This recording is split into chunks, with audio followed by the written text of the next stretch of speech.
gute amahoro umeze ego kwenda Yesu we misi myinshi nukuri ndaho nyene ndashima Imana sinzi namwe aho ni byiza uyu umugabo wanje bye bye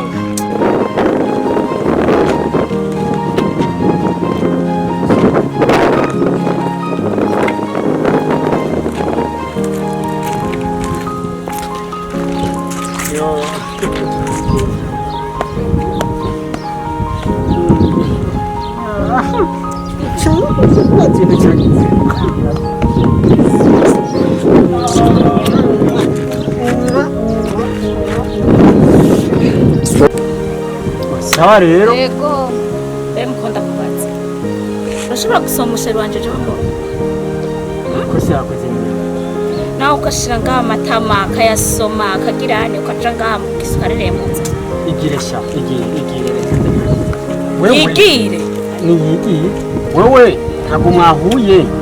umujinyu kamfata ugasomana mukagira ibyo mugira je nabirenze twagize ariko wowe rabo wamusomaguye wowe mwasomanye ntabwo nabaretse wowe ibyo wakoze rero byanyoheye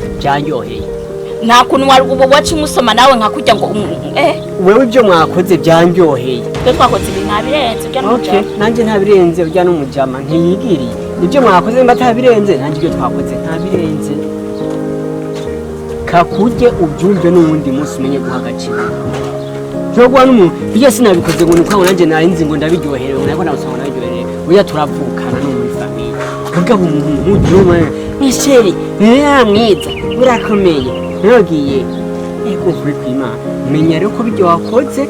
nawe byategereza kukubabaza kandi nabigize n'ibigirankana menya uha agaciro umugabo wawe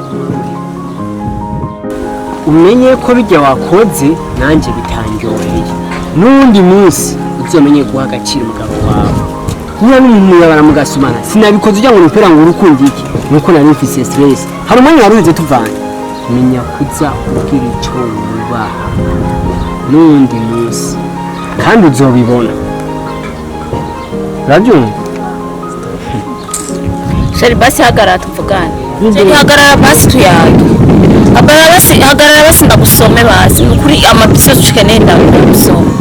sheri hagarara reka kugenda sheri